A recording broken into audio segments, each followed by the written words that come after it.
Namaskar. Hello and welcome to P Guru's channel. I'm your host Sri Iyer. The gunner site is back and we have three distinguished generals. One of them could not make it. General Raj Shukla is busy today, but he'll be back with us next Monday when we pick up the same series. Let's welcome General Harimohan Iyer and General Ravi Shankar. Namaskar, sir. How are you? Namaskar and thanks a lot. We are fine. Happy Deepavali to everyone who's watching this podcast. Happy Deepavali. Yeah, but I can still hear crackers bursting all around my house, so it's still Deepavali. Yes, indeed. Yes, indeed. Same here, sir. Sir, that crackers are bursting around your house is not surprising. Crackers are bursting around my house. That is surprising. There are so many of us here, still celebrating Diwali. So, wish you all a happy Deepavali. I'm going to start today with General Harimohan Iyer.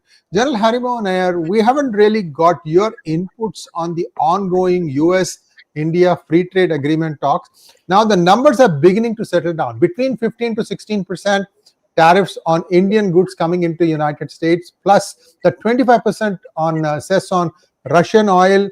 Debatable that it's possible that India might, in principle, agree that we will take some crude oil from United States. Although I need to understand the numbers in this, because as far as I can remember, India did one very clever thing in that they asked everybody to quote the prices of crude ex the India's port. In other words, they need to figure out whether they wanted to use this carrier or that carrier, this insurance or that insurance, whatever the pricing was. In that way, it's a level playing field for India. It's a good thing. So I yield the floor to you, sir. First thoughts on the US-India free trade agreement. Why this is so important? Over to you. Thank you very much for letting me start the debate today.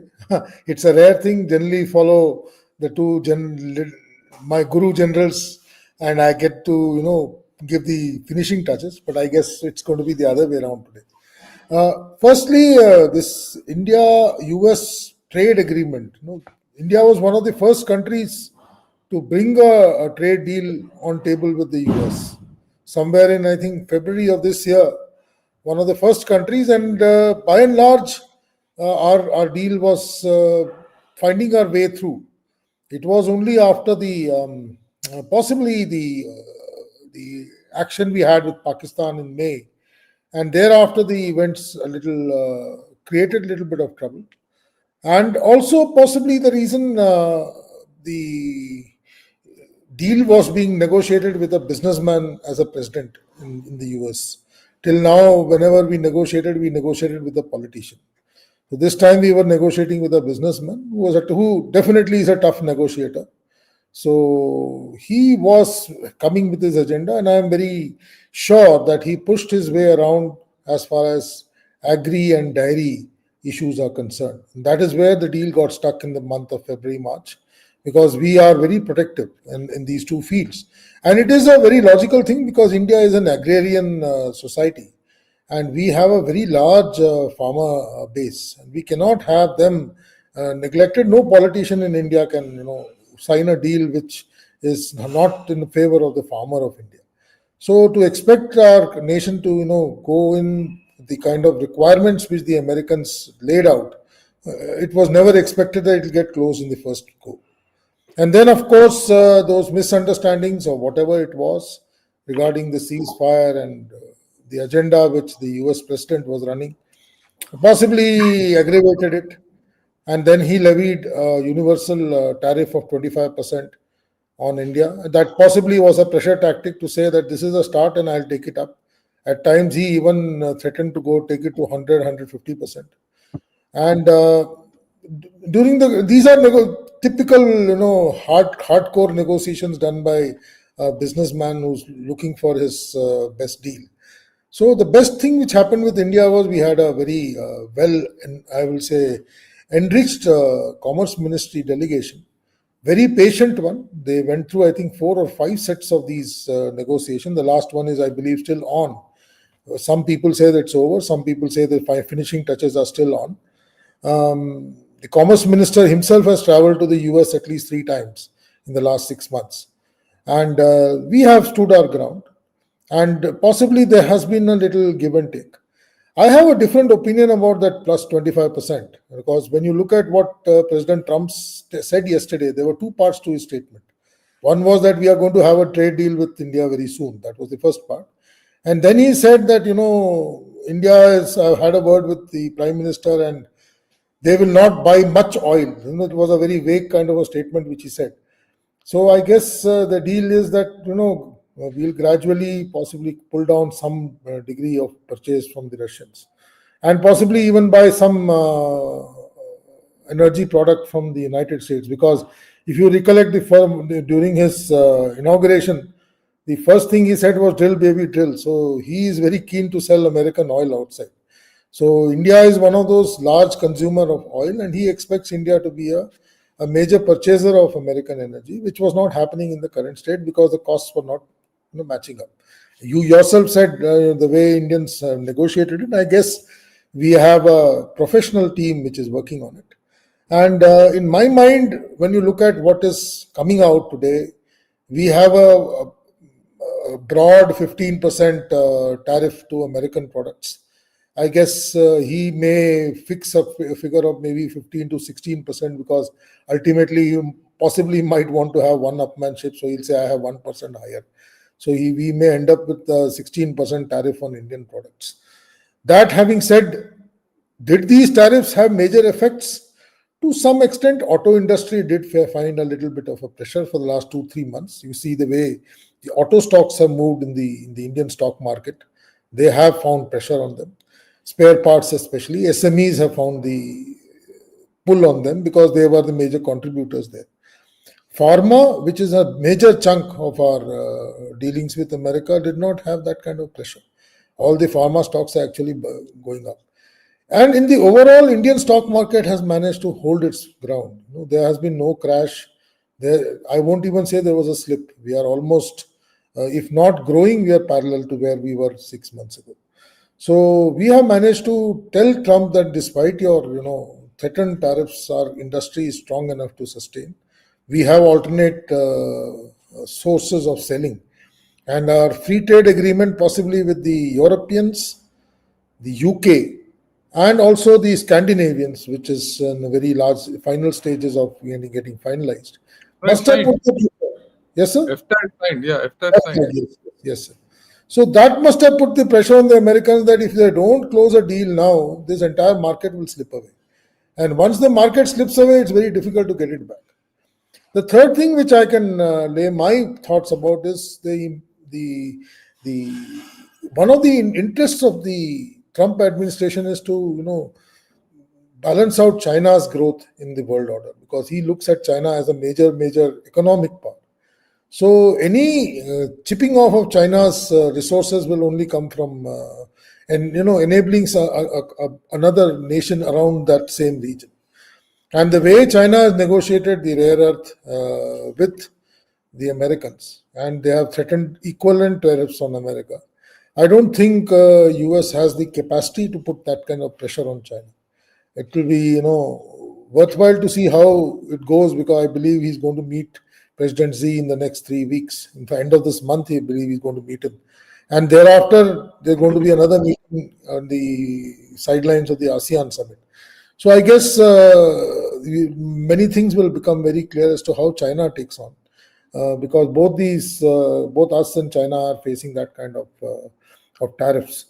Brazil is another country which is facing 50% plus of tariffs, and nothing much has happened with Brazil. So in one way, when I look at it, if I look at the American philosophy or American tactics, they are trying to break away the BRICS. And that possibly will, maybe in the second part when we discuss the IMEC, we can bring out more about it. But if you look at the BRICS, the glue in the BRICS is the I. The moment you remove I out of the BRICS will collapse. And this America has understood very well. Every time he's tried to wean India away. And he is worried that should BRICS end up as a counterpolar power, as far as economical order is concerned, it will create problems for the United States. So in that manner, I guess he is still trying to hope that he resuscitates whatever he has lost as far as ground with India is concerned. And I'm hopeful that by end of this month, some kind of a deal, which today has come out in the news and in the social media, that about 50, these are all still assumed figures of 15 to 16% business today is saying. I think Mint was also laying out a figure. We'll have to see the fine print as to how it comes out. I believe only a portion of this deal is going to get through in the first phase, and it's going to be still tough negotiations. But in the end, I guess India and US will have a very strong trade deal, and that aim of doubling our trade to 500 billion by 2030. If India wants to go that way, a free trade agreement is the right way forward. And US being our largest trade partner, we have to ensure that this particular deal goes through. So that is where I think I'll stop in the initial part and hand it over to General Shankar for the future. Thank you. Thank you so much, sir. General Ravi Shankar, I have some experiences of the last few months dealing with all these tariff threats. And as a person importing stuff from India, the kind of travails and trials and tribulations that we had to go through, on the one side, market pressure of wanting to deliver our product. On the other side, paperwork, customs stuck in various places, answering various questions and so on. I'll come to that in just a moment. First, your initial thoughts, sir. Do you see now a way clear for the US and India to move forward as far as the free trade agreement goes as well? See, Trump really needs a win. The Gaza thing is still floundering. The meeting with Putin has been cancelled. So he needs something this week because the debt ceiling meetings are still dragging out. Once 1st November hits, what happens is a lot of people's insurance premiums are going to get reset. It might even double. So people are going to be screaming. Who are they going to be screaming at? Democrats or Republicans is a good question. So that's all later. General Ravi Shankar, your thoughts are, and before that, viewers, we are going live on Gunnershot and P Gurus for this channel, for this hangout. And I request all of you, wherever you are watching, to like this video. And if you have not already subscribed to our channel, please do subscribe to our channel. Over to you, sir. Yeah, thanks a lot. I think, this is a major reset. The FTA is not a big deal. Let me be very honest with it. And I go with whatever General Harimohan has said. But I look at it more geopolitically. Because the FTA was done. It was almost barring a few things. It was stopped on geopolitical reasons. So the importance was geopolitical. We should understand that very clearly. Okay. Now, let me first, there are 2-3 angles to this whole deal, the way it has gone, or it is going. The FTA is not signed, but the indications are it will get signed anytime now, or during the Asia IMEC, where Mr. Modi will go now, and the deal will be, something will be done. Once the initial part of the deal is done, then the rest will have to follow. You have a deal. You see, that's the point, is you have a deal. So there are many angles to this when this happens. First, let me talk about the 25% on oil, which is still hanging in the air. See, even if you saw the last statement of Mr. Trump, he is given an indication, look, that Russia-Ukraine war will finish. When it finishes, this has got no value. Okay. And the way I look at it, they might not be meeting in Bulgaria as they planned, but Zelensky is prepared to freeze on that line. The moment he is prepared to freeze on that line and which everyone is holding, this war will slowly go down, and it will go down the way we discussed. If you remember, Mr. Iyer, we discussed this in Chennai. No? Yes. Yes. You go into something like a LOC kind of a situation for both of them, and then they'll keep fighting. There's no definite end to this war, right? So now, once that it goes down, and Trump will start claiming a victory the moment something happens. The moment the victory is claimed, then there's no reason for that this Russian tariff to continue. Then it's a matter of, we might like to reduce the Russian oil, but do you have to reduce Russian oil? No. For a growing country, if your economy is going up, you need more oil. In that context, more Russian American oil is good. There's no problem. It serves everyone's purpose. Oil is not an issue. Those 25% tariffs are receding. And like both of you have said, Trump needs something in hand. He can't say, okay, I'm cutty with the whole world and I'll be sitting here. It will not happen, right? And then the point which then Harimohan said, very important. Suddenly he finds, you see, look at it. Till yesterday or day before, we were prepared to live in a world where we are not okay with the USA, not okay with China, and we made headway. He spoke of Brazil. The vice president of Brazil was here 2 days back. Next month or by January or February, the president is going to come. They are looking at a major trade upgrade with India. The moment Brazil and India start, this upgrade, then it has a lot of collateral effect both on China and USA. And USA is not a fool. Neither is China. Okay, and we've already, like what you said, we've gone through a FTA with the EU will compete, is going on at very good pace. If FTA has gone through, you got trade deals with UAE, you got trade deals with Australia. Our defense minister was there. They want an extension. So there are so many things on the pie. What comes out is today that the growth rates. You see the world economic outlook. India is, they're talking 6.8%, and the difference of 2.3% is like rounding off error. For any other country, a difference of 2% or 0.2%, not 2%, 2.2% in a GDP swing is huge. They can't absorb it. And everyone knows that the Chinese figures are fake. Okay. So where will people go? People have to come to India. And if people have to come to India and your energy also, let's look at other indications. Microsoft says it doesn't want to be in USA. Sorry, no, in China.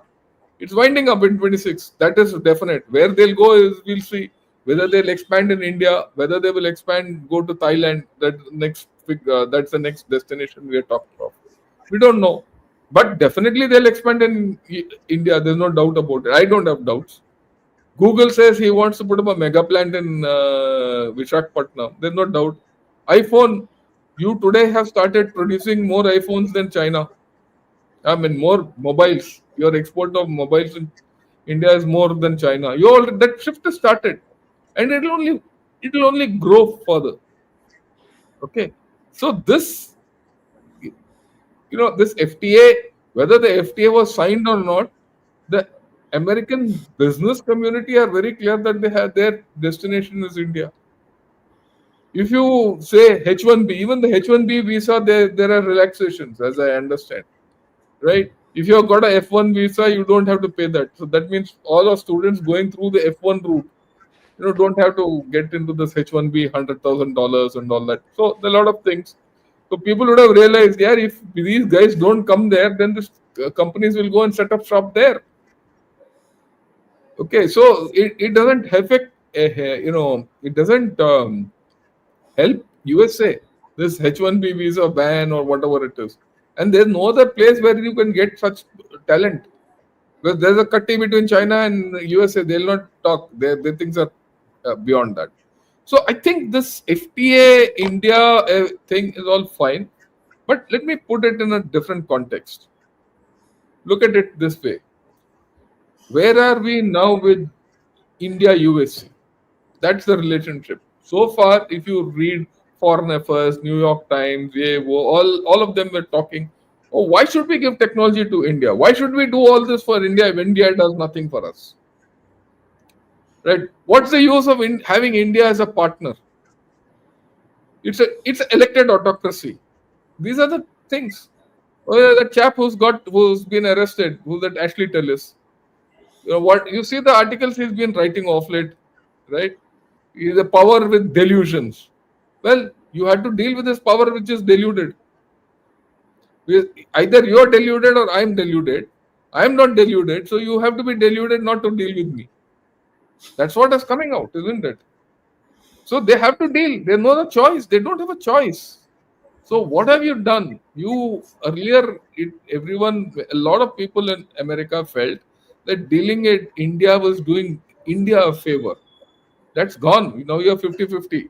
It's a give and take. You might give, you might take. You might take some corn. You might give something. That's a minor thing. That is trade. But the major thing is you are now dealing with America on a one-to-one basis. भैया तुम ये दो हम वो खरीदेंगे and vice versa. You fought with me for 9 months. Okay, you are no more giving me anything free. I'm not.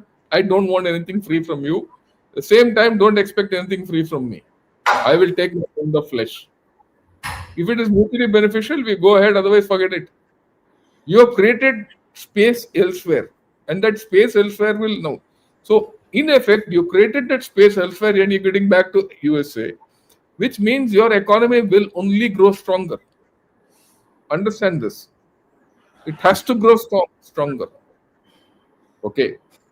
So this is the trade and India, America, geopolitics and all that. Do I expect the Indo-Pacific thing to come back? It'll not. It'll come back, but we've lost that trust. That strategic trust has lost. Now it's up to America to regain it. Will America regain it? They have no choice. That's what the IMEC is all about. We'll come to that. But there are a couple of other indications. If this deal goes through, that guy sitting in Beijing, he'll have bad dreams. Understand the repercussions there. No, he doesn't have a deal with you, nothing. Suddenly he says, "Yeah, if," and everyone knows, even today in an article in Guancha, I read that the only country which can match China on scale, pace, both is India. And if China loses out on America, they are in trouble. Okay, and their economy has supposedly grown by 4.7% or 4.8% in the last quarter. But everyone is crying, matam hai udhar. Prices are still going down. Deflation hai udhar. How can an economy be in deflation, prices be in deflation, and your economy goes up, your GDP goes up? That's a Chinese puzzle. Let it be there. So, but he knows internally what's his problem, isn't it? Also, we should know that look, tomorrow third plenum or fourth plenum will end. Fourth plenary, yeah. Fourth plenum will end. Now, so far, there's not a single pipsqueak word out of China. Look at the thing. You have to look. You have to offset this FTA against other events.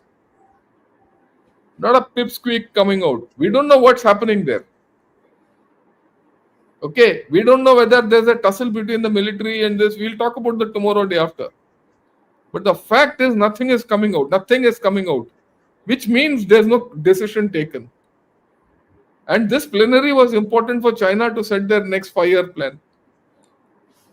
Whether it's because of economics or whether it's because of military, whether it's because of Xi Jinping's successor, all that. This plenary was about economic reforms and next 5-year plan. If China is not discussing that plan is flawed.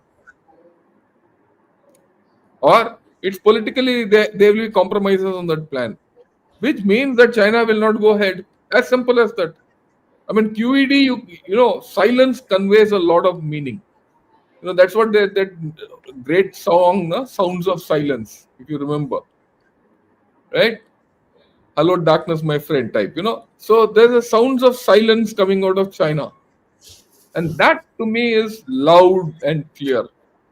Then look at this FTA when it goes through. What's the message to Pakistan?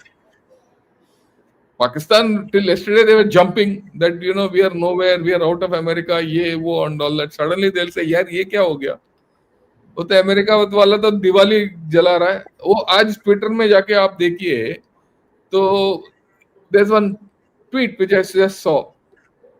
That President Trump is the only head of state, including India, who has lit a Diwali lamp in his office. They say even Modi has not done that. I mean, I'm not saying whether it is good, bad, or ugly, but that's the message coming out. Okay, that's the message coming out with all the with the Indian ambassador and all Indians around him. He lights a diya. and says thank you Deepavali. He says happy Deepavali. He doesn't go and do namaz, no, when Pakistan का day है. पाकिस्तान में क्या करते हैं Pakistan day में? वो तो नमाज ही करते हैं और कुछ करते नहीं है. He doesn't do that. He will not do that. Now Pakistan has to think, and now, right, and we have to lay terms now, and it will come. Okay, and of course, so all these issues are there. There's a view in India which says, which say 2-3 days back also when I was discussing with people, India has been kept out of the West Asian issue. We've been kept out of this Gaza talk. We don't have a leg to stand on. We don't have this. We don't have that, and all that. I mean, I was very clear that we were keeping our powder dry and we were not jumping into it, and we have reserved ourselves from this whole story to get in at the right time. Has the right time come? I think so. So I have a thing. I mean, I have not looked at this FTA from the FTA point of view, whether you buy 4 bushels of coin or we sell some, trinkets to them from Surat. That is minor. That will happen. Right? Where if a few traders who are dependent on, only on USA have to pack up, so be it. This is not a welfare society at the end of the day. The traders will find their way. But the more important thing is, how does India-US relationship today? It's changed. It's gone to a different pedestal. Everyone today says, look, and you see the number of people in USA who have come out and said, where are we going without India? We can't go anywhere.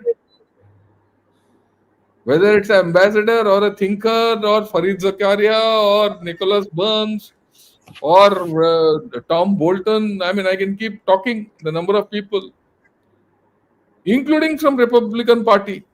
That lady who was his opponent. No, I'm forgetting her name. Nikki Haley. Nikki Haley. All these, yeah. So they've all come out in support of India. They said, look, we can't go anywhere without India. Can't go. I mean, if you dump India, you are in trouble with China. Okay. So, last bit about rare earths. If China has to be countered on rare earths, USA can't do it without India. I'm prepared to discuss this separately once on a separate podcast because it demands a podcast of that thing. Okay. Rare earths is not a matter of earth-shaking consequences financially. It is a matter of control. The amount of rare earths are small. The amount of trade in rare earths is very small. Right? It is just that China has outstripped everyone in terms of price. But the overall quantity is low and the total capacity or output is low, very low. It's not even $5 billion globally. So there are already, Australia and USA have started dealing with each other. So yesterday only Albanese signed a deal on rare earths, and my firm view, the COD is the solution for the rare earths. Japan and USA and Australia have the technology. You have the resources, and your resources or Chinese resources are not in China. They are in Myanmar. I've been talking about this, right?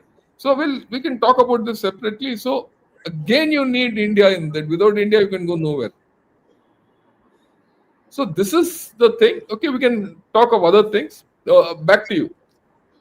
Thank you so much, sir. I want to just recall last couple of months interesting experiences that we as Indian Americans have been facing in the United States. First of all, viewers, pharma is in short supply. Many people who are taking regular medication, they used to be able to get 3 months supply at one shot. So they would go back to the pharma and say, okay, I need a refill. Now, those 3 months have been shrunk to 1 month. Just think about it. You have to get it every month. It means you have to remember to make that order. And why is that happening? There is shortage. Why is there shortage? Nobody has explained this. This is now year now. I'm not even talking about the current Trump administration. There has been a problem sourcing pharma at affordable prices for American customers. Number one. Second thing, recently we tried to get a shipment out of India. It was sitting in customs for 20 days, 20. One paperwork pretext or the other. On top of that, finally when it clears, gets a slam notice saying that you need to pay about $125+ advanced customs clearing fee, otherwise we will not be able to deliver it. And the delivery van, put this thing on their truck only after making sure that the money was paid up front. So lots of pinpricks, a lot of frustration for our customers who are waiting patiently for their product. At the end of it now, I'm hoping that it's kind of going to calm down. Many Indian grocers were actually stocking 6 months worth of supplies before all this hullabaloo started.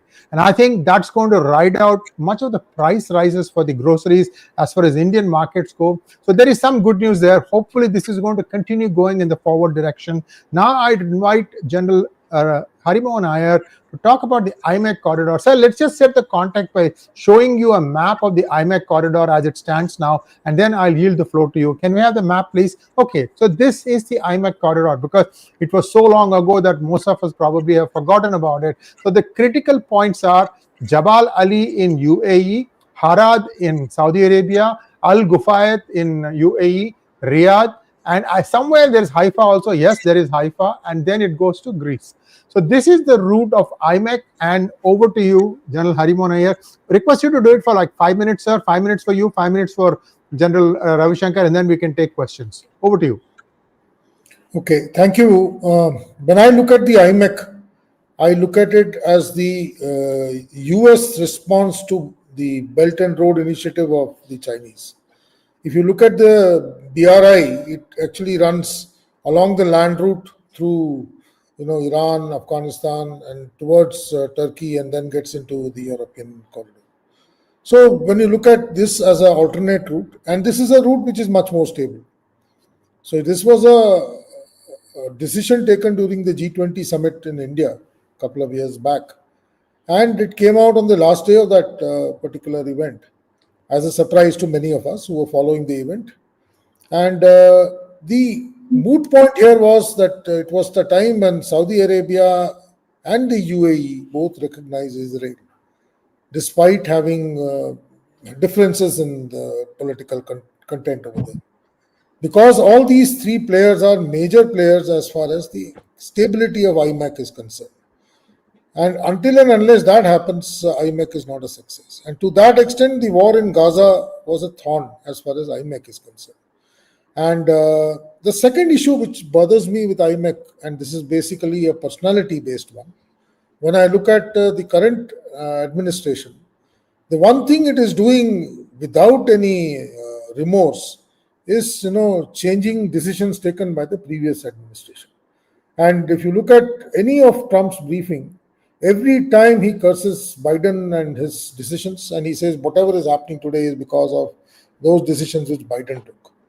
In that context, when I look at IMEC, which was a major decision taken by President Biden during the G20, I guess that's where I'm a little concerned with how Trump is going to take this forward. That Trump has invested so much in the Middle East peace plan, he would like to play it as his success story, as his glowing light, by ensuring that this particular corridor opens.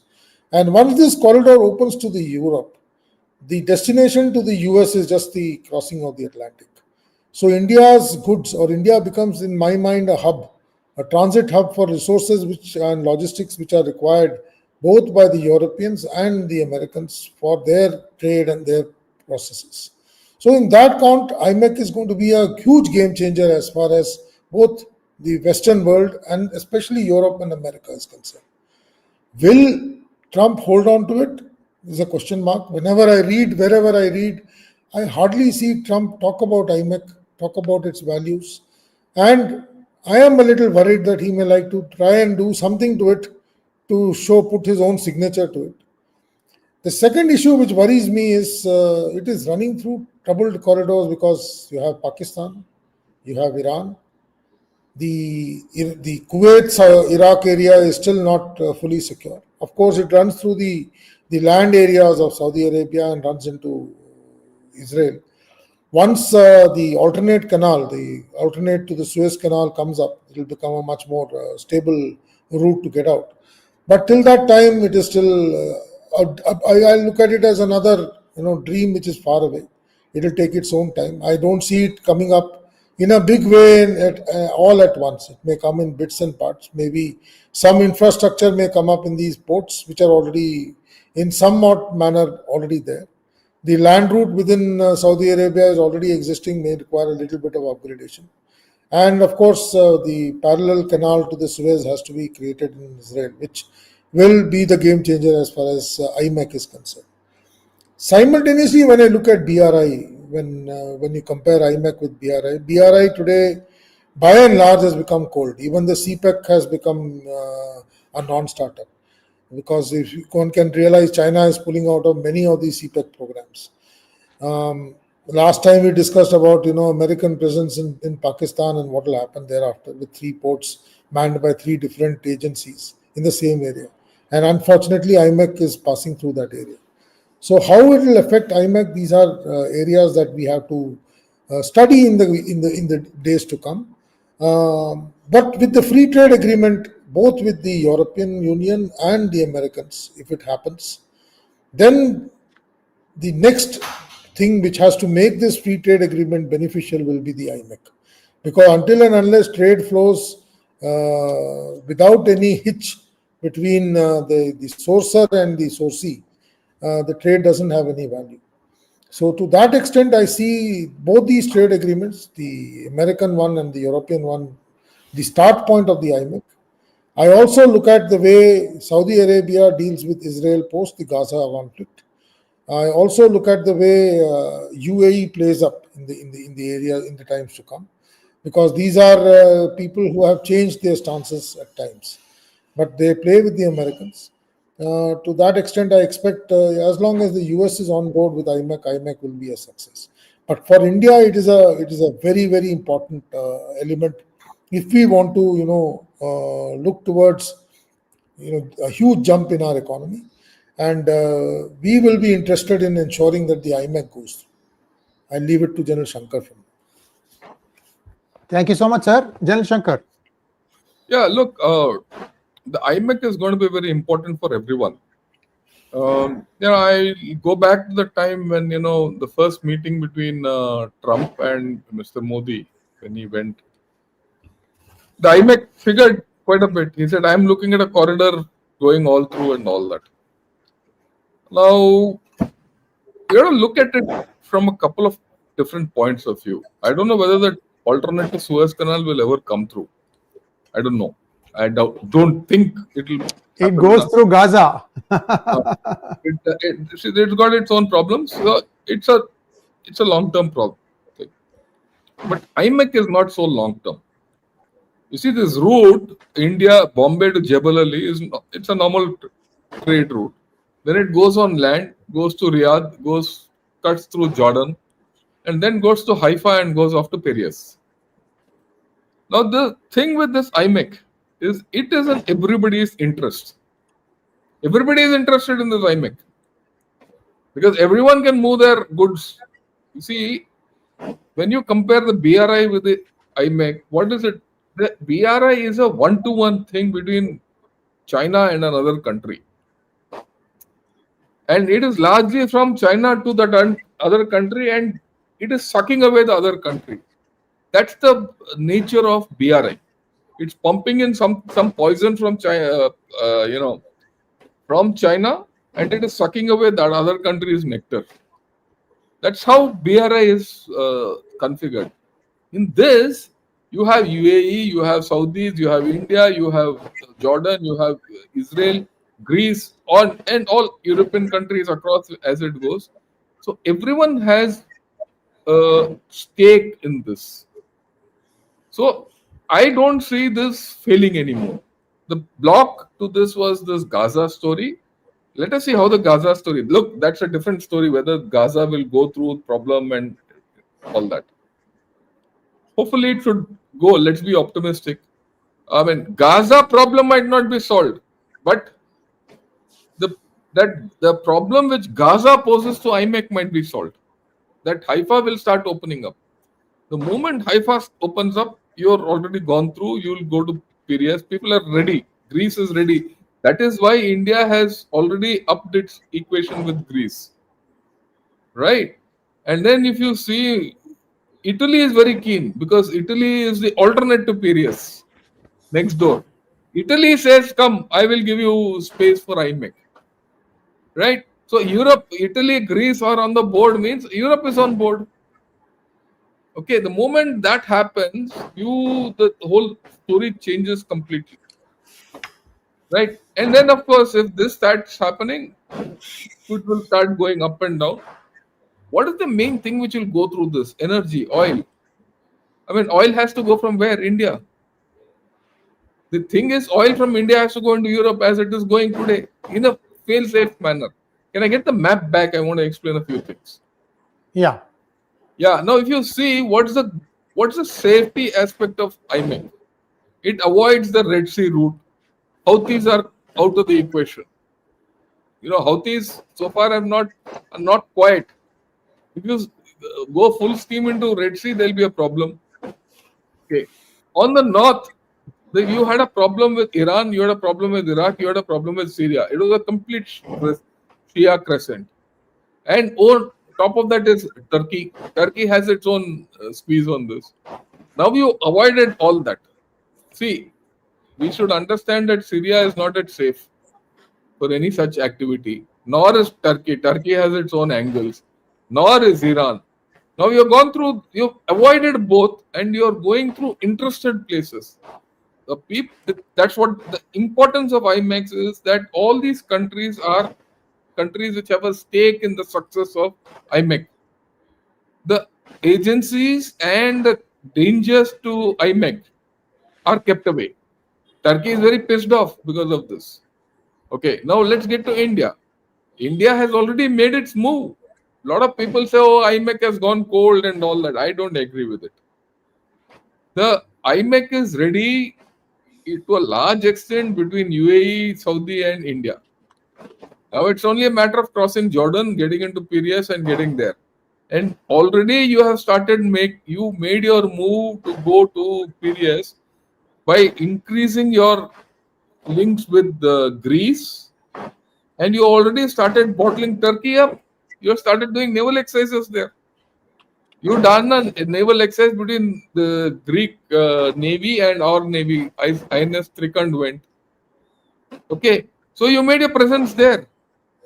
You already started dealing with Morocco. Morocco, if you see, it's not on the map. It comes a little to the south. Okay, so you started increasing your trade links with Morocco. Okay, of course, you have a lot of things to get from Morocco. That's a different story. So you have already started playing there. It's now a matter of, okay, get the Italians on board there, Greek. I think the next step will be Italy, Greece, and India will start doing some naval exercises and domination and all that in that belt. And then you will see this taking off. Yeah. Where is Morocco? Yeah, Morocco, of course, it dominates. Yeah, the Gibraltar, the port of Gibraltar. So you got port of Gibraltar, the African part. You started talking to Morocco. So overall, if you see, the Mediterranean line is also clear and everything else is clear. The only thing which is there is, people in Gaza and that problem in Gaza. And the fact which General Harimohan said that, look, Pakistan can play a dirty hand along the IMEC. Okay, let's look at the Pakistani hand. What will Pakistan do? Let's say, take a case where Pakistan gives troops for Gaza. That's a question mark. Why now it's a question mark? Because the moment Pakistan was told to give troops to Gaza, the TLP chaps stood up and there was a racket out there. There's been a bloodbath in Murid K, and people are not happy. And now I don't think Pakistan is in a position to send troops to Gaza. If they send, they have problems at home. They'll slip out of it.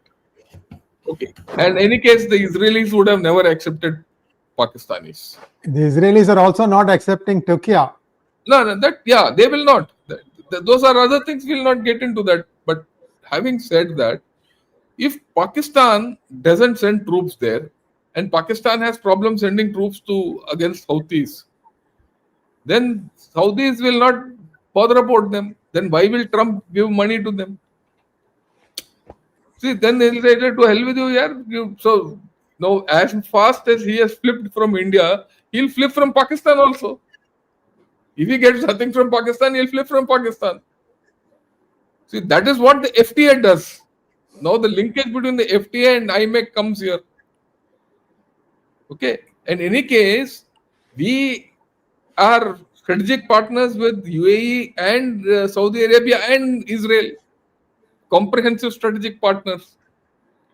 They are also interested in investing into you. And this IMEC, unlike the Chinese BRI, is one way. This is two way. It is multi way for everyone. Okay, and next, we also need to realize that the Chinese have militarily been shut here. There's no Chinese presence. Russian presence also very little. The Russians are trying to get their foothold into Syria, with their loss completely. So, and it's now completely dominated by US. Yeah, I agree with Hari when he says how Trump will behave towards IMEC is the question mark. But if I go back to the SPAT days, then he's all for it. And plus, he will be all for it because he has to offset, like you said, somewhere he has to seek a win. A win. Look at it from the American point of view. America has, good, bad, or ugly, has closed a deal in Gaza. Think of it. Whether the Gaza deal is good or not, it doesn't matter America. It matters Gaza and Israel. Right, but the hostages have been exchanged. There's some talk. The thing is looking inward. They talk of Hamas being, their weapon is being taken away, all that. But whether it happens or not, now it is now focus Gaza. It's not focus all over the countryside. You look at the security point of view, all these Hamas, Houthis, and all these fellows are out. Iran is now defanged. Okay. Turkey is told you keep quiet. You can making shouting about Gaza and all, but nothing more. So the security situation has improved. Trump has already started claiming, okay, credit for it. Now he'll say, I've done a FTA with India. Then he'll say, I've started a corridor. Look at the linkages which are going to happen. Then that's the way he'll win Europe back. After all, for Europe, what is it in it for Europe? Okay. And in this bargain, if he kinds of tones down Russia-Ukraine war to some solution, that solution might be the worst solution. Okay. Like I said, it could be the worst solution possible. But if that is toned down and Russia starts trading with Europe like before, and the sanctions are removed on Russia, the link between Russia and China also get toned down. See, it's just not IMEC. IMEC is one part of a jigsaw puzzle. And why come to the last thing before we take questions and all? I said this on day one when Trump took over as the president. I didn't think Trump's focus is China. He is playing complete madman game with them. Unpredictability is the name of the game. One day he says 20% tariff, the other day he says 120%, third day he says 2,200%. No one in China knows what is there in Trump's mind. So China, for the past 9 months, has been catering for the worst case option. When a country, I'm sure Hari will understand and agree with me, that when you cater for the worst case option, right, that's the most costly option for a country. Right? Your expenditure on that is the worst. And that has been hitting China with no outcomes. One day he's okay.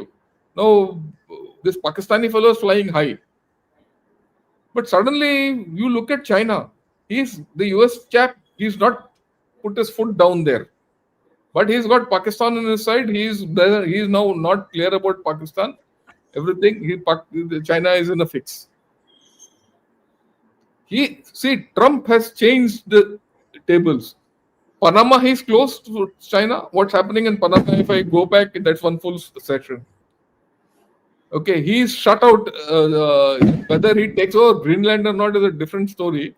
But he shut China out of there. China is kicked out from there. Okay. Now China has to depend on Russia to open that North Sea route. Not see that Arctic route. Arctic, yeah. Yeah, right. That North Pole route. So where does it leave China? And he's opening something towards Central Asia. So that means China, instead of being confronted where it is strongest on the coast, Taiwan and all, this fellow says, I'll go sit behind your back, where you're most vulnerable. Tibet and Xinjiang. Don't be surprised if tomorrow something on Tibet starts. If not tomorrow, to 5-6 months. Because Tibet and Xinjiang remain the Achilles heel of China. Okay. The strength of China was Pakistan, CPEC and all that. That's become his weakness now. So I think Mr. Trump is playing a game which is much beyond any of us get it. I was very clear from the beginning that it is against China. I was a little surprised what he did with India. Of course, he thought he will, do something else, but he's failed there. But he's also had the capability, flexibility to reconcile to the fact and say, okay, I can't do this. Let me do this. So you will see that IMEC becomes a strong case for a flip against China and Pakistan. So I see a lot of things happening further. In fact, in days to come, our stories have to be more interesting to talk of. We have not spoken of Russia, Ukraine, we have not spoken of things, and we have not spoken of what's going to happen in Southeast Asia. Southeast Asia also, he's got a foot out there, but we'll talk as events unfold. So I'm very hopeful about the IMEC, right? I think in the next 3-4 months, we will have to discuss actually how things are going to move ahead. Of course, it's contingent on a lot of things can go wrong, but I see some case for optimism. Back to you, Shri Ayerji. Thank you so much, sir. We have a lot of questions, and I'd like to start the questions going now. Let's start with General Harimohan Iyer. First question, please. Sajid Kumar, thank you so much. General Shankar, your program on BrahMos 800 was good. Being a critical patriot, I wanted to know why China has nothing like BrahMos, or do they? Can Pak strike us if the USA gave them Tomahawks? Let's start with General Ravi Shankar, and then I'll come to you, General. This is, sort of, please understand, Tomahawk is a subsonic cruise missile. Okay? And Tomahawk will not be given to Pakistan. Tomahawk will be given to Pakistan only under one condition: free of cost on a target. Okay? And incidentally, this has been done before. Huh? If you remember, Clinton, fired Tomahawks against. Some landed in Pakistan. Yeah, some landed in Pakistan by not, by design shown as default. So Pakistan can get Tomahawks only under that condition. Okay, the way I look at it, Tomahawk is still the ultimate cruise missile. For those of you who don't know, the Chinese buffoons might say what they want. They don't have anything to match Tomahawk. In fact, the world doesn't have anything to match Tomahawk. Terrain contour matching is not funny, and they've done it. Okay, it's subsonic. Whereas BrahMos is a supersonic system. It's a highly supersonic system. It borders on being hypersonic. Okay. Why China has nothing like BrahMos? Because when the BrahMos was being designed, and now this is my home ground. When the BrahMos was being designed, there was a lot of criticism all over the world and within India. Why are you going for a supersonic cruise missile? This is the only cruise missile which is supersonic. You're stupid. You guys don't know what you're doing. You don't know your technology. You are buying something from the Russians because they're giving it to you. Okay.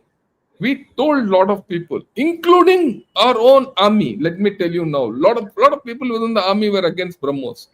Supersonic cruise missile, you're bloody idiots here. This is what people told me. People told me. I mean, Hari won't know about it. At that time, I was a brigadier and I was answering questions on this. This is in the formative stages. Okay. And, today it is gold. So you don't make gold overnight. It takes time. It takes time to get to this. I mean, I must tell you also, I'm taking a little time because this is an important question, which, the number of tests which we have done with BrahMos and the number of failures we've had is not funny. Even the Russians were surprised on this.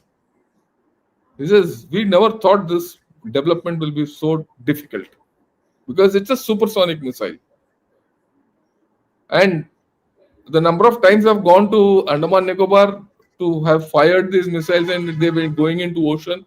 And every time I used to come back from there, people used to say, hey, you added 30 crores to the kitty. Negative. But all that has come in useful now. We just fired 13 of them. And Pakistan is down on its knees. 13 or 15. What, 60 crores between India and Pakistan? Right, to hammer them. So that has come in useful now. That parishram of 15 years, 20 years, who's put it? The people have not thought of it. Today, suddenly people want a hypersonic cruise missile. It will not come. There's no hypersonic cruise missile. There's only this supersonic cruise missile. BrahMos is the fastest cruise missile in the world. So don't worry. We can continue to give, BrahMos to Pakistan. All they have to tell us where we should send it. Which airfield they want, we'll give it to them free of cost. उसमें क्या है? ना भी चाहिए ले लो यार. Iyer. Huh? Gen Harimohan Iyer would like to add to that. No, the point which Gen Shankar mentioned, and only question which people used to ask about BrahMos is, that speed, can you actually navigate it? Because a cruise missile is supposed to fly low. It is supposed to go along the terrain, like he said, terrain matching, and it's supposed to navigate its way through. So I still recollect the first time when we went to Andaman, General Shankar was flying on a Dornier, and he was, on a telephone call from the Dornier, and we were sitting in the ops room trying to convey to him from this side. It was a very difficult test which we did, and if you look at it, we were flying on the Andaman Sea. On the other side was Phuket. If the missile had turned left, it would have landed up in some tourist area. So it was a difficult test which was done, and after that we have never looked back. In fact, we've been firing every year, and it has been successful. And this BrahMos 800 was nothing just come out of nowhere. It was there even much earlier. Because of the MTCR and those kind of problems, we were not able to exploit its full capacities, and it is now available with us. And I don't think anybody can design this kind of a missile. They will design a hypersonic missile, definitely, but it will not be a cruise missile. So it will have its ballistic trajectory and it will get taken out somewhere. The biggest problem with BrahMos is before the radar can find out, it lands on the target. That's how Pakistani got surprised. Look, I mean, people don't understand. You know how much time it took for a missile to hit Sargodha? 3 minutes. In 3 minutes, you can't even unzip your pants here.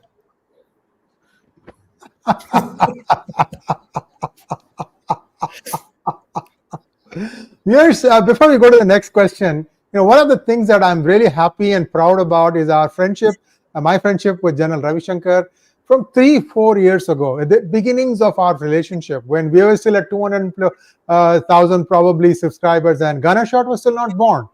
and two episodes that still stand out in my memory: his presentation on Brahmaputra and his presentation on BrahMos. And this is 3 years ago. Okay, you go back and watch it. We were younger too at that point of time, but look at the amount of coverage that General Ravi Shankar did in that talk. I mean, it gives me goosebumps to understand that we were at the threshold of history, that we were predicting all these things, and then finally it all comes out to be true. It's a matter of great pride. It's a matter of great pride that, the thing that I'm amazed with the good generals, whether it is Raj Shukla ji, Harimohan ji, General Ravi Shankar, or Rajiv Narayanan ji, or General Dushyant Singh, is they were busy when they were in their career. They're busier now. They're working with so many different entities. I am like, oh my God, where do you find the energy? So I tip my hat to all of you gentlemen. Let's go to the next question, please. Maithili wants to know, Sriji, will the FTA be traded in rupees? Sir, Harimanji. I was about to bring this rupee angle when I was initially covering the FTA, and I would like to say this, that the way we have encouraged many nations to trade with us in rupees, especially Saudi Arabia. Now we are trying to get our oil in rupees. So if you get the dollar into question, you are putting indirect pressure on the person who's sitting printing dollars. So I don't think the FTA will ever happen in rupee, because the trade is still favoring the Americans, because they are the ones who are buying more. So the trade will happen in dollars. But as the economy of India grows, and I look at it, let's say 15, 20 years from now, fair amount of Indian trade will shift from dollars to rupee. And this is something which possibly will take us to that dream of Viksit Bharat of 2047. And next 20 years are actually going to be years to watch for as far as India's growth is concerned. Maithili ji, leave US. To buy something from China, India needs to plunk in dollars. An Indian company will have to figure out a way to get it in dollars. And those dollars will be deposited in a Hong Kong bank.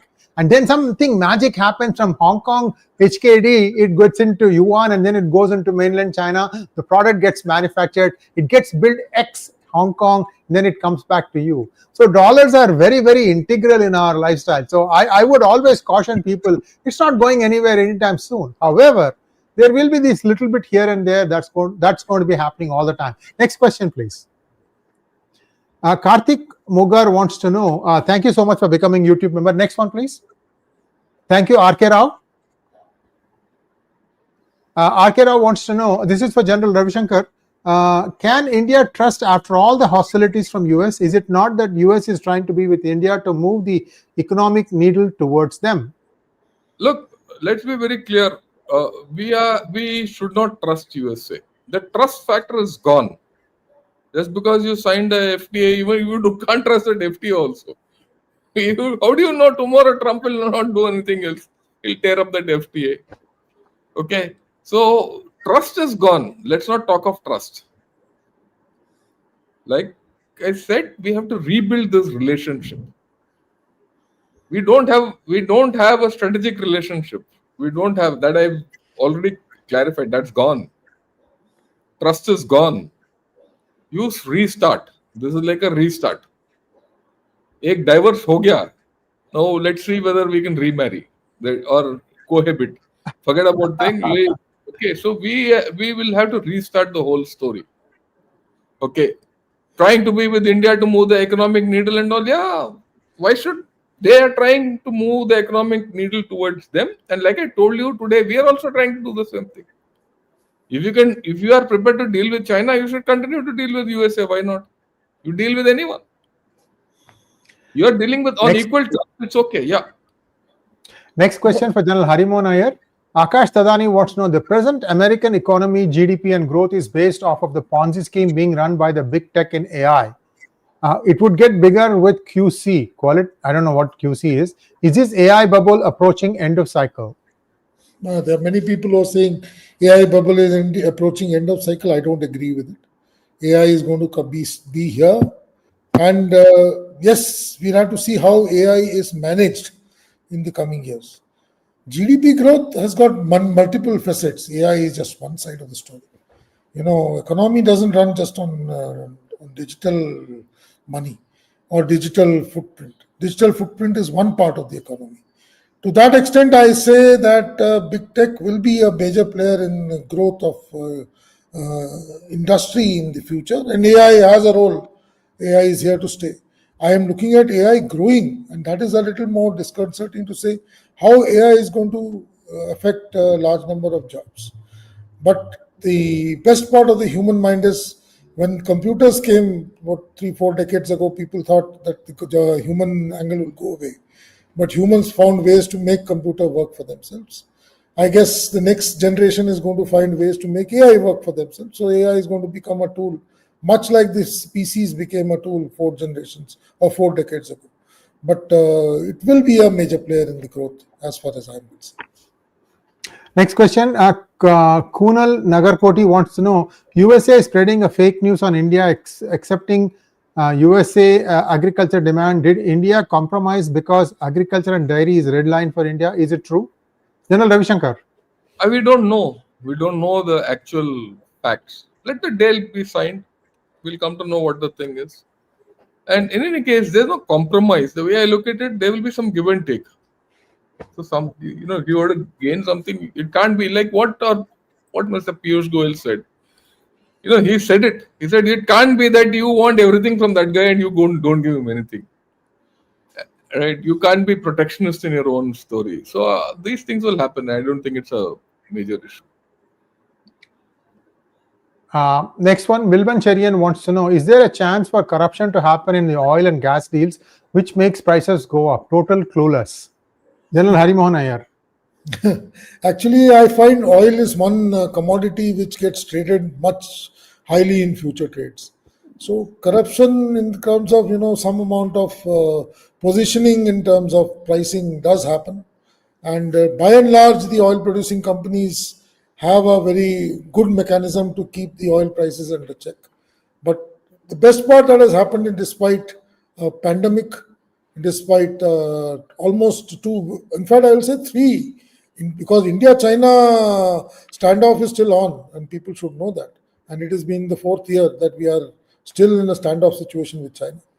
The Russia-Ukraine war is active. The Gaza is still smoldering. The Pakistan-Afghanistan, there's something happening. In Myanmar, something is happening. In Venezuela, something is happening. So if you look at and you put it all together, it is as good as the World War a century ago. So to that extent, despite all this is happening, the oil price is hovering around $65, $66. To say that corruption will happen to oil and gas trade is very difficult because the mechanisms and checks and balances are all there. I feel if somebody has vested interest and is able to spin it to his benefits, oil prices will go up. Please go back and see what happened during Desert Storm, when suddenly the price of oil jumped from $29 to about $60. And since then, it has never come to that $29 mark ever.